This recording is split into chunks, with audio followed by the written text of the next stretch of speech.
welcome to my beautiful Muscle Maven Radio community. Welcome to the podcast. I'm your host, Ashleigh Van Houten. Today's episode I'm really excited about. It's a spicy one. It's about sexual health and libido. I'm going to try to keep the intro really short because I'm trying really hard to do at least one episode a month that is more drilled down, more specific on one key topic. I'm trying to keep them to like 20-ish minutes because that's what I'm hearing I'm supposed to do. You guys like these kind of shorter snippets. It's like almost impossible to get any information really out there in 20 minutes. At least it has been for me.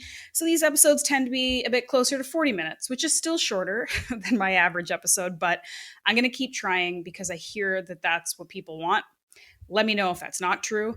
But in any case, today's episode is short and sweet and very, I think, helpful. I brought on my good friend and licensed naturopathic doctor, Dr. Elly Michelle. She's an amazing resource for women's medicine, optimizing hormones, digestion, energy. She's such a fantastic resource. We actually did a workshop about hormonal health together that is available online for you guys to access. I'm going to put that in the show notes.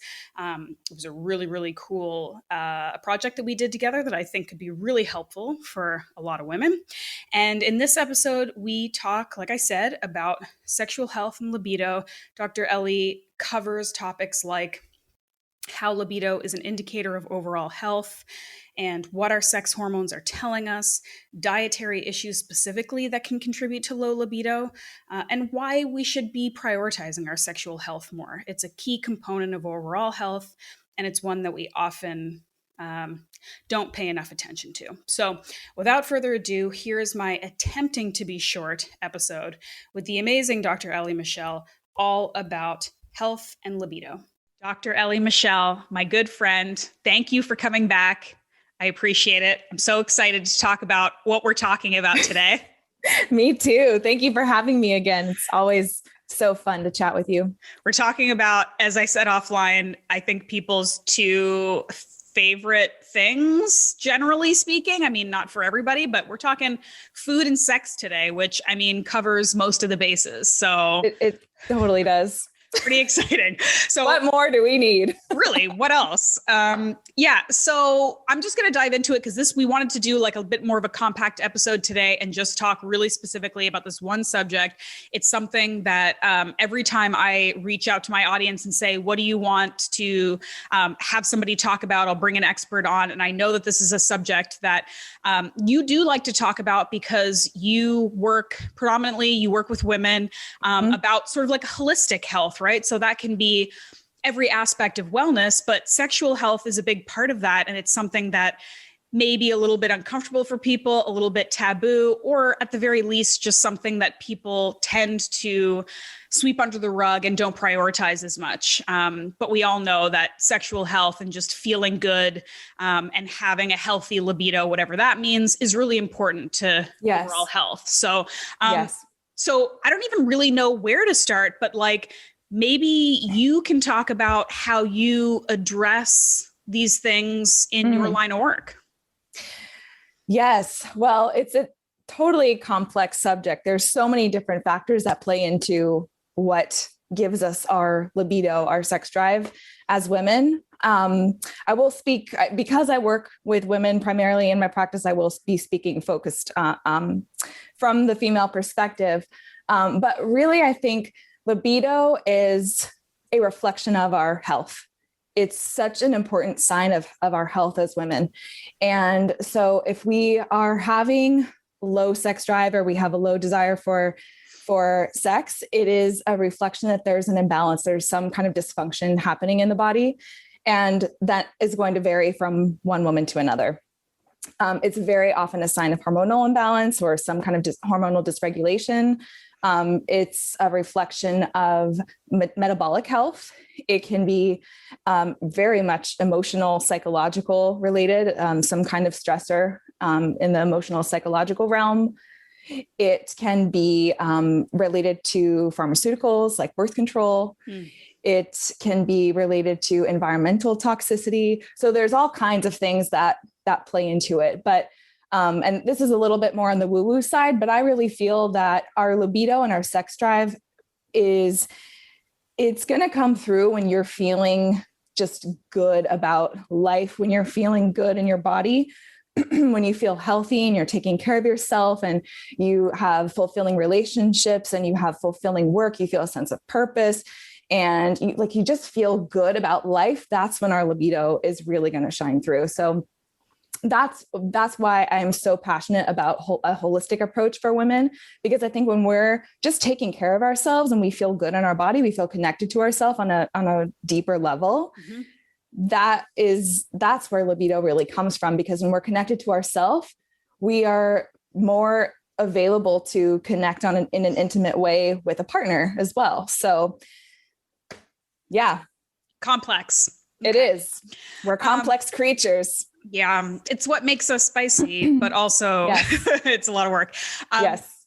So I guess one of the questions just right off the bat, like you did touch on the fact that sexual health, libido, I mean, it is going to sort of look different and manifest differently with everybody, men and women, because different people have different sex drives, different ways of feeling it or not. So how do we know, like, say, we're having girl talk with our friends and we're talking about whatever, and how often we're doing it or how often we're feeling like we want to do it. And we've got friends who are like, oh, I have sex every day. And then some people are like, I'm feeling it like once a month, maybe. And so we might be comparing ourselves to other people and thinking, oh, geez, is there something wrong with my sex drive because I want it a lot or I want it not very much? Or how do we know when it can vary so much, whether we are sort of in tune and in touch and have a healthy functioning libido when it can vary so much? That's a really tough question because it's going to vary from person to person. I feel that women innately are sexual beings because we touched on this in the workshop that we did back in February, but we are really anatomically designed for pleasure. We're the only animal that has an organ that's only for pleasure. That's its only physiological function. So that's pretty awesome, I think, is that our bodies are really designed for it. So I think that when a woman is optimally healthy and connected to herself and in touch with herself, then the libido is just going to be there. With that being said, of course, there's going to be individual variation. And I think one way to be able to assess that for yourself is if it was previously much higher and then it's changed over time. And over time you feel like, okay, I'm thinking about it less. I want it less. I really have to work to, engage in sexual activities with a partner, or it is a lot harder for me to reach orgasm or something like that. So if there's been a noticeable change for you compared to how you felt previously, or maybe it's just something where you feel like it's just missing in your life. Like maybe you don't have any real desire at all. That can just be a sign that, okay, there's something off with my body, because it is very natural to have that desire to some degree. And so if it's something that's very minimal or you're just not really connected to it, that might be a sign that it's something that's been repressed, or there might be a physiological imbalance that's contributing to that. Yeah, it seems like what you touched on there about the disconnect being more important than how much you're doing it or how into, whatever. It's more like, if you're doing it once a month, if you're doing it once a day, if you're doing it once a year, it's like, do you feel connected to that part of you? Right. Do you feel good and satisfied with the situation? And if you don't, if you feel like something's off, then that is more of an indicator than oh, you should be having sex 2 or 3 times a week or else something's off. You know what I mean? Yeah. Yeah. And I think a really common thing that I think a lot of women experience is they're engaging in it maybe somewhat regularly because they're partnered, they're in a relationship and the other person has a significant libido. And so they're engaging in it to really please the partner, but it's not actually authentically coming from them. It's not because they want to. It's kind of like a sense of responsibility or obligation to keep the other person happy and satisfied and whatever. So I think it's really, if that is something that, anyone listening, if that's something that you experience where you're engaging in it, but it's not really because you want to, you're kind of just making yourself, that's also, I think, a sign that, okay, there could be something going on whether it's physiological in nature or more emotional, mental, psychological, because that's a huge part of the number one sexual organ is our brain. Mm-hmm. So if there's something going on in here that's disconnecting you from your reproductive organs, it's definitely going to contribute to your sex drive. Mm-hmm. So you mentioned that there are a lot of different factors, and it's usually probably not just one if you are experiencing libido issues, but we can try to cover as many of these as we can. But the main one that was sort of brought up to me is the nutrition component. And I think it is important to maybe like start somewhere and then you work out from there, because these things all do have a ripple effect. It's like a spider web. So like, you don't necessarily say, oh, it's just because I'm not eating enough protein and so I have low sex drive. There's probably other reasons, but if you sort out your nutrition and you start to kind of feel some things differently hormonally, and then that starts this cascade effect where then maybe you're working out more and that's giving you some endorphins, and then you're feeling better about yourself and that's helping with your mental health. So all of these things I do think, are connected, and we might as well start somewhere. So well, because like I said in the beginning, libido is a reflection of your health. So what's one of the most fundamental things that we do to support our health? It's nutrition. It's how we fuel our body. And so when the body is getting adequate vitamins and minerals and just energy, just straight energy, because reproduction is a very energy dependent process, right? If we're in an energy deficit, if we're under eating, or if we're in a state of, metabolic suppression, our reproductive system is like the last priority, right? And in order to reproduce, we have to have sex. So we have to have sexual desire. That's going to be basically the last priority. Your body's not going to conserve energy for that. It's going to conserve energy for your vital organs. So number one, if we want to have a healthy libido, we need to make sure that we're getting plenty of nutrition from our food. So dieting and, caloric restriction is not exactly conducive to sexual health. Mm-hmm. Okay. So let's talk about this, because it's more than just like, oysters are an aphrodisiac, right? I mean, although, I guess if you break down they are of an oyster, it makes sense why oysters are they're one of nature's superfoods. They're nature's multivitamins. So you can say liver is an aphrodisiac too. 100%. Gets you in the mood. Okay. 100%. So, all right. So let's talk about this. Let's talk about what some of the major maybe mistakes that women are making that could be impacting not only their general health, but their sexual health as well. And what just across the board are some things that we can look at doing nutritionally that may help us sort of boost the libido a little bit. Okay. So one of the biggest things is being afraid of carbs or fat. I feel like people are either afraid of both or one. People are very, and it's not our fault.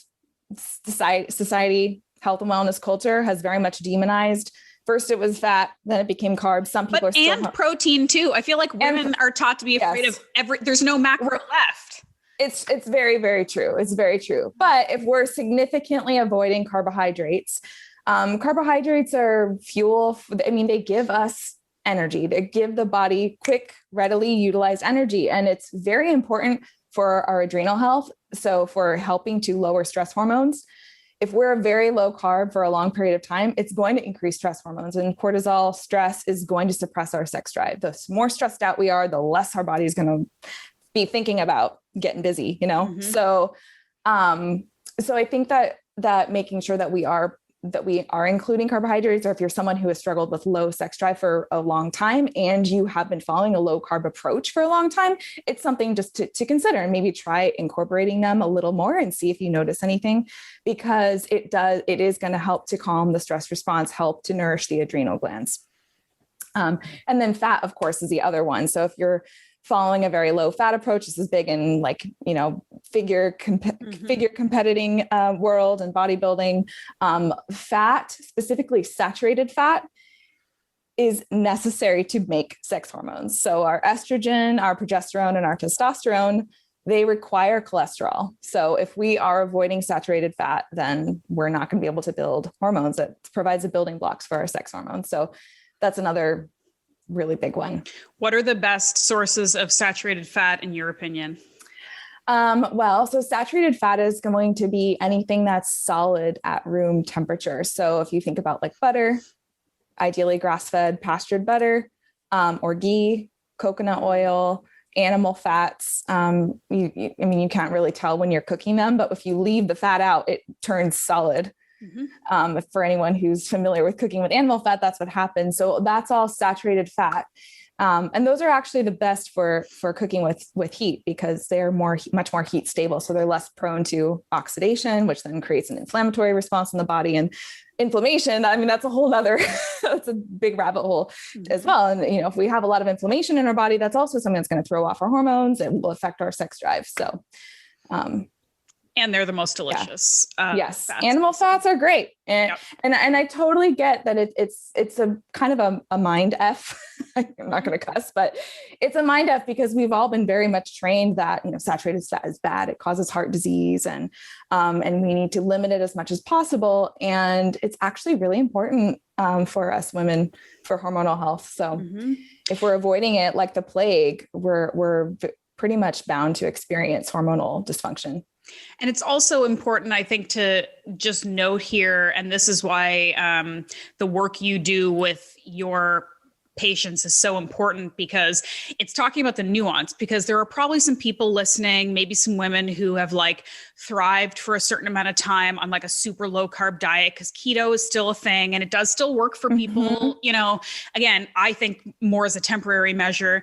But it doesn't, we're not saying that you need to now go from eating 0 carbs to eating 400 grams of, beans and whatever the hell people are eating. I'm not saying go eat donuts all day long. Yeah. It's like, generally speaking, like the ideal optimal ancestral diet for most people still looks like, if you compare it to a standard American diet, low carb, moderate fat, moderate high protein, like a very kind of moderate approach, but where you aren't taking out completely anything. You're just being smart and using like nutritious whole foods based versions of all these macros, right? Yeah. And here's the other thing. When we say low carb, we have to remember we're saying low carb compared to what the government tells us is a healthy diet, where you look at the food pyramid and the bottom tier is like bread, pasta, cereal, right? 10 servings a day or you'll die. 10 servings a day. And then above that, it's like lots of fruits or fruits and vegetables, but most people are doing more fruits and vegetables. So it's just like combined with all those grains at the bottom, plus you're eating, apples and bananas and oranges all day long. It's like that. And that's high carb. So low carb, it doesn't mean it's just low compared to that, but it doesn't mean that you're like not eating any carbs whatsoever. It's really all the processed refined grains that is what we see a lot of people eating. And the standard American diet has a lot of that. So it's low carb compared to that. Yeah.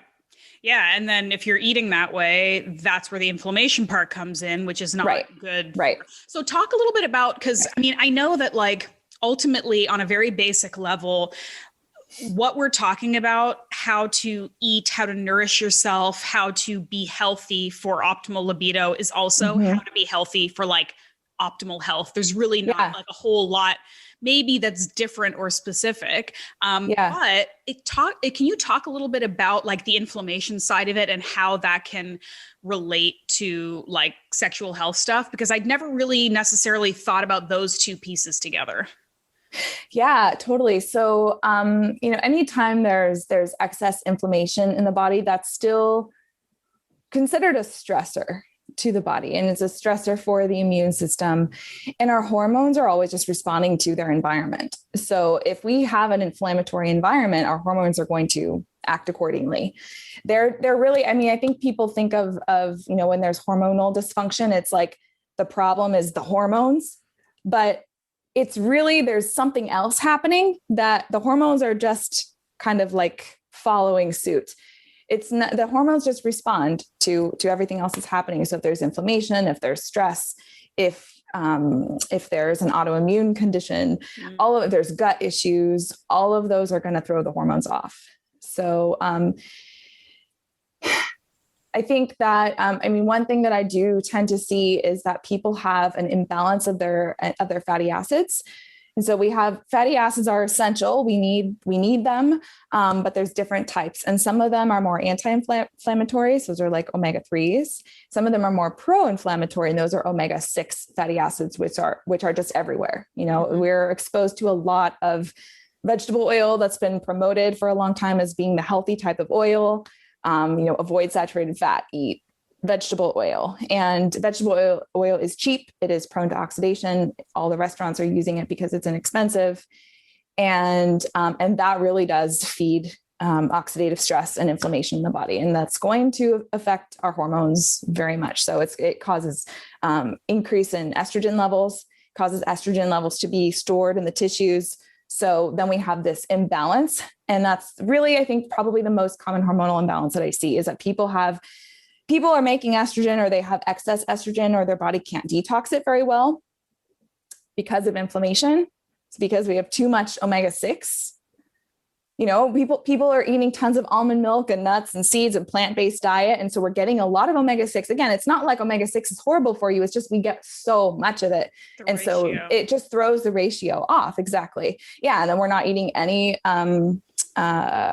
saturated fat, really. A lot of people are avoiding saturated fat, and they're maybe not eating that much fish and seafood. So when we eat a plant-based diet, we get a lot more omega-6s from the vegetable oils and nuts and seeds. And, even like, the oat milk, it all has canola oil in it. And it's very much marketed as a health food.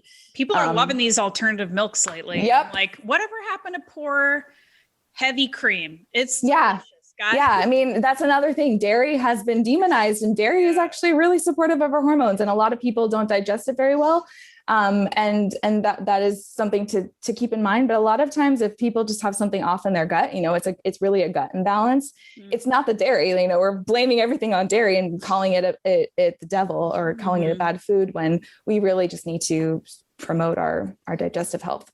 So if we were more resilient and healthy, then, and I guess also too, it's like, like you mentioned, like the ratio situation, it's like, dairy can be really problematic for a lot of people, but there's a difference between if you have a super inflammatory diet and then you're drinking like, you've got fat-free. Yeah. With like 2 cups of skim milk or something. And then you're eating ice cream, and then you've got like crappy cheese on everything that you're eating. But like, if you're putting a little bit of like raw dairy or heavy cream in your coffee, exactly. And you've got like really good butter and stuff like that. It's totally different. Yeah. It's totally different. Yeah. Well, because conventional dairy is also going, they've been injecting the cows with hormones. That's, of course, going to further increase our estrogen. And we are exposed to the pesticides and the chemicals and the hormones and the antibiotics, all the stuff that they inject into the conventional cow. And then we're drinking the milk from that cow. So if we're drinking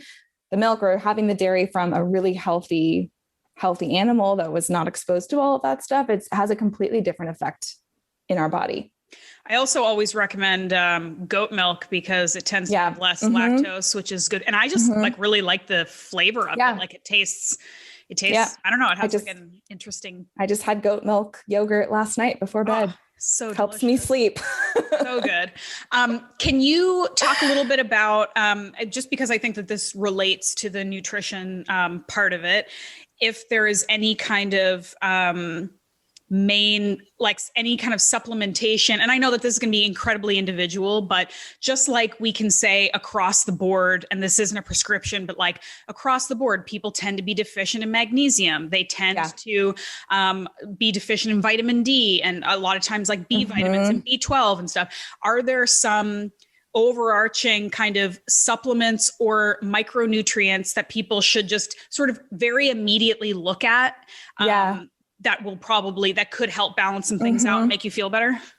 Well, all of the ones that you mentioned actually are spot on. And those are kind of the big one. Magnesium, 100%. It's involved in almost every single biochemical reaction in the body. And it's like the anti-stress mineral. And stress is pretty much killer. At the end of the day, stress. Yeah, it's exactly. If you're stressed out about work, about your body. That's another really big one for women, by the way, because if we're like so in our head, feeling self-conscious or beating ourselves up for the way we look, that doesn't put you in the mood at all. No. To get in the mood, we want to be, we need to feel sexy. That's what's going to turn us on, is when we feel sexy. It's going to have to do with whatever, a dynamic or connection with a partner for sure is going to play into it. But at the end of the day, if we don't feel sexy in our own body, it's not going to put us in the mood. So, again, I'm sorry, I'm going on a tangent, but so there's all kinds of things that are going to stress us out. Lack of sleep, again, under eating, overtraining, just having deficiencies, nutrient deficiencies. So I think magnesium is a really big one. It also helps to relax. It's a vasodilator, so it relaxes blood vessels, which improves blood flow. So that's another, we need to make sure that blood is flowing. Another reason why I'm going to tangent again, but another reason why exercising is so important, because it helps to stimulate blood flow. If we're sitting a lot, if we're just not moving, our blood becomes stagnant, and we need blood flow. Blood has to flow to the pelvic area to feel a sense of turn on. Yeah. And like the endorphins that you're getting from a good workout, like there's a reason why it's not, I think we've had this conversation before, where it's like, we feel our like hottest when we're like done a workout and we're sweaty. Yeah, you don't have to be all dressed up. You don't have to have a ton of makeup on. Like, you did a good workout and you're like sweaty and you feel good. Like that, you feel in your body and good. I think that's across the board. That's men and women too. Yeah. And that's a reason why I love lifting weights and I love strength training, because, people, it has such a bad rap for like, oh, it's manly and it's going to like make you manly. And I'm like, I feel so feminine when I lift weights. Like, nothing makes me feel like I feel just like, oh, I feel good. And it really, I think it's one of the best things for libido, honestly, because you just feel, it accentuates your feminine curves and the blood is just flowing. It's great. Yeah. If anybody, like the women who are listening, women and men who are listening, who are like nodding their heads, like they know exactly what we're talking about. And if you don't know what we're talking about, then we encourage you to crush some protein and go lift some weights, and then you'll feel it, because there is a difference too. Like we talk about this all the time, about the difference between workouts that are invigorating, that make you feel good, that are that are appropriately challenging, versus workouts that are like designed to beat you down. And this chronic cardio, chronic overwork, chronic under recovery, that also isn't going to set you up for feeling good and wanting to have sex, because if you're exhausted and tired and beat down all the time, that's not going to be helpful. But when you do workouts that make you feel like pumped up and, like you said, like blood going to all the right places and you feel good, that's something you want more of. Right. If we're constantly beating ourselves into the ground with the way that we're exercising, and we're focusing on how tired am I after this, or how much did I sweat, or how many calories did I burn, that's completely going to, again, it's going to drain all of your energy, and sex is an energy dependent activity, requires us to have some kind of energy reserve. So you want to make sure that you're creating a lifestyle that's not depleting you. And that's going to include your exercise. It's going to include what you're spending like your mental energy on from day to day. And the relationships that you have, if you're in a lot of toxic relationships where you feel like you're just giving and giving and giving, and you're not really getting anything in return, or, just relationships that aren't fulfilling, that's all going to be a stressor on your body. It's going to suck your energy out. Yeah. So I had one other thought about magnesium that I think is kind of funny. So we were talking about magnesium, how it dilates your blood vessels, helps support blood flow. So magnesium actually, when I was doing my training and I was doing a lot of IV nutrient therapy, if you give magnesium in an IV, so in an IV intravenous drip, you just inject it straight into the bloodstream. If you give someone too much magnesium, they'll start to feel like, they'll feel it. They will feel aroused. They feel like wet. It happens like people, it feels warm because it's stimulating blood flow everywhere. So they'll start being like, why do I feel turned on? Like turned on right now. Yeah. So magnesium is great.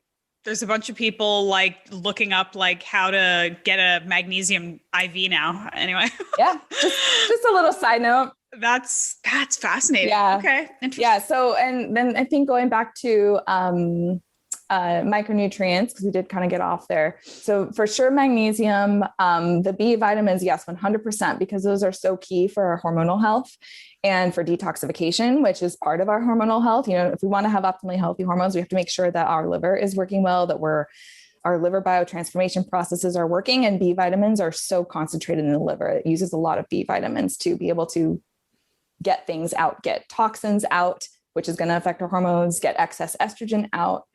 So yeah, the B vitamins are really important, and liver is one of the best sources of B vitamins. So if you can eat it or take it in a capsule, it's great. But you can just take B vitamin, like a B complex also is fine. Mm-hmm. What else? Vitamin D is a big one for sure. Our hormones are definitely hormones, inflammation, immune function. All of that is going to require optimal vitamin D levels. If we can get it from the sun, that's obviously ideal. Mm-hmm. But if you live in a place where you're never really exposed to the sun, or it's cold a lot of the time, then it is a good idea to take a supplement. Okay. Yeah. Okay. Zinc, minerals, zinc, copper, those are huge as well. So oysters.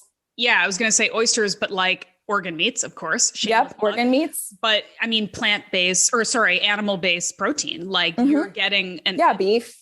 Organ meats specifically, because they just have higher concentrations of all of these things. But animal-based is where you're going to get a lot of these micronutrients in much more bioavailable form. And also just mollusks and shellfish in general are a really good source of these minerals that I'm seeing a lot of people. I do micronutrient panels on almost all of my patients. And I do see a lot of people are quite low in the trace minerals. It's just, our soil is depleted. We're not eating a lot of animal foods. We've been very much pushed towards more plant-based is better. So a lot of people are low in these minerals. And again, these are involved in all of our biochemical processes. So really our health relies on how well do our enzymes work? How well can our enzymes carry out their role in biochemical processes? And enzymes require cofactors, which are either going to be a vitamin, a mineral, an antioxidant, or an amino acid. So minerals, I think, are really overlooked, but things like we said oysters, but crab and lobster, mussels, even shrimp and scallops. All of those are, oysters are going to be the best, but all of those are a source of minerals. So I think that, I say this to my patients a lot too, just trying to include these more often. If you just try to get them in like 1 or 2 times a week. To just add some variety. If you're already eating a lot of like muscle meat or organ meats, this is just a great way to add some more variety. And of course, wild fish as well. So you're getting some omega-3s, but the more variety we can get in our protein sources, the better. Yes. I'm so glad you said that. Like, I feel bad for people who don't like seafood, because I'm like, there's so much, it's so good. And the shellfish and there's so much, but people do tend to have, and this is we can't just eat chicken breast every day. Thank you. Oh my God. Life is way too short. Like, that's not pleasant, but I think that is one of the biggest things. That's another issue. Like, it's like one of the next tier issues. Like when you go from like standard American diet, which is a nightmare, to eating healthy, which a lot of people, the first step is like, okay, chicken breasts and greens. And it's like, ugh, that's terrible. Like, I mean, it's not the worst, but like, there's a lot better you could do. Exactly. Variety in meat, and people who are trying to go more animal based and like high protein. And they're like, but I just can't eat this ground beef and like chicken thighs every day. And it's like, dude, there's a billion animals. They're all delicious. Like get all of try all of them. So chicken, the fatty acid profile of chicken is much higher in omega-6, which is the pro-inflammatory type of fatty acid. So people who are just eating chicken every single day, chicken or ground turkey, that's again, really big in some, fitness worlds and stuff. That is more pro-inflammatory. Whereas if we're eating grass-fed organic beef or wild game, the fatty acid profile is much more balanced. It does have some omega-6 in it for sure. If you're eating conventional meat, it's still going to be much higher in the inflammatory omega-6s, which is going to affect our hormones. But the much more, natural meat, pastured, grass-fed, it's going to have a more balanced profile where you're getting omega-6, omega-3, and omega-9. Okay. I promised that we would try to keep this short, so I'm going to try to cut it here because we were trying to talk mostly about food for libido. I think this gave us a lot to work with. And I know that like one of the big things that we didn't really cover that you touched on is obviously the sort of like mental aspect and the connecting and feeling good with yourself. And I think that that's a whole other topic. And maybe if people really like this one as much as they like the first episode we did, maybe we'll do a second one that's more kind of side of it, because I think that's important. That'd be fun.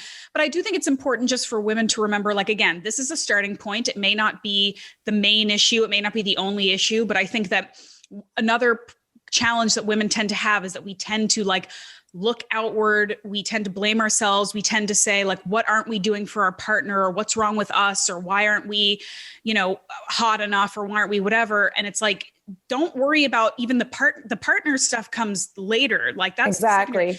You need to take care of your health and your stress and your mental health and your nutrition and feel good in your body. And then all of that is going to set the stage for when you connect with somebody else, when you do something, you know what I mean? So I think that this is like as great a starting point as any, is to like learn how to nourish your body, learn how to work out in a way that is also nourishing, and start to feel good. Yes. Body, and then the rest of it is going to come. So I think this was like a great like point one, like 101. And then we can work on the rest of it next time. Yes. 100%. Women's health relies on our connection to our bodies. So I think the best thing we can do for libido is just focus on how we feel. Like, how do we feel? What can we do to feel better? And not so much on the other person or what are we doing wrong, but what actually makes me feel good. Yes. And then just like you said, everything else just kind of flows from that place. I love it. And so, of course, this is also a good time to shamelessly plug the workshop that we did together. That was amazing. Yes. I'll put it in the show notes, and we'll talk about it when this show goes live, because we did this workshop sort of live with a cohort of women, and now it's available forever for like self-directed learning. And there's videos. It's a 3-day workshop with a ton of material, but one whole day focused on this, on like sexual health and hormonal health for like good sexual function. And then we've got the day that it was like, we did a whole day on nutrition and exercise. Nutrition and exercise. Yeah. And then the first one, was that just sort of like hormones 101? It was physiology, learning more about just like, how does the menstrual cycle work? What are the hormones doing, depending on where we are at in our cycle. And we talked about some other hormones that they're not sex hormones, but things like cortisol, the stress hormone. We talked about thyroid hormone, insulin, which is responsible for blood sugar. So there's a lot of other hormones that influence the sex hormones that are important. It was a ton of information. Like, I learned a lot doing that with you. And I think that it's a really, really good and sort of affordable and also accessible starting point for any woman who's listening to this. Yes. Like, I want to know more about hormones, and I know how complicated it is. And I'm maybe not ready to like do a full panel yet, or like dive really deep into this. I just want to start learning. I think that it's a really fantastic resource for that. So we'll link to that so people can go and check it out. And then for anybody who wants to work with you or learn more from you, or, get your newsletter and all that good stuff, where do they go? You can go to my website, drellymichelle.com. You can also check me out on Instagram at dr.ellymichelle, Elly spelled with Y, Ellly. I'm very active on Instagram, so you can also see what I'm up to over there. Elly, you are the best. I appreciate you so much. I love when you come on here. It's always like our podcast, like the first one that we did for my show, because I've had you on a couple times now, but the first one for my show was one of the more popular episodes. So people like what you got to say. And I think they're going to like this one even more if I put sex in the title somewhere. So let's see how it goes. And we all love talking about it, even if we don't admit to it. Like, hello. Yeah, come on. Again, it's like food and sex. What else do you want from us? All right. I'm going to go eat some oysters. I appreciate you. And I'll talk to you soon. Awesome. Thanks for having me. All right. That's a wrap, guys. I hope you enjoyed it. I hope you learned something. Thanks to Dr. Elly. She's awesome as always. Really highly recommend you check out the workshop that we did together. It's called In Harmony with Your Hormones. It contains more than 4 hours of lectures hosted by Dr. Elly and myself on women's physiology, understanding your cycle, optimal dietary and exercise approaches for hormonal health, and a deeper dive on sexual health, because really we barely scratched the surface today. You get 2 healthy recipe ebooks and a bunch of other resources. It's a really, really affordable, accessible, great kind of primer on just understanding your body. And I think anyone could benefit from it. So again, the link to check that out is in the show notes. Highly recommend you do it. And as always, would love your feedback. Send me a message via my website, ashleighvanhouten.com, or you can reach out to me on Instagram at The Muscle Maven. Thank you as always to my longtime partner and supporter of the show, Bubs Naturals. They make the only collagen that I use and the only MCT powder that I use. Lately, I've been using their Mackie Berry collagen because it's like this creamy berry flavor that's like really good in smoothies, but their regular collagen's great too. They're one of the only companies I know that gives 10% of their earnings to charity. It's incredibly impressive. And they're one of the only companies I know that actually gives a 20% discount, like across the board. So if you use the code MM20, you get 20% off any of their products at bubsnaturals.com. So check that out too. Now, guys, go out and enjoy that robust, healthy libido that you deserve. I hope that this episode was helpful to you, and I'll see you here next week. Thanks for listening.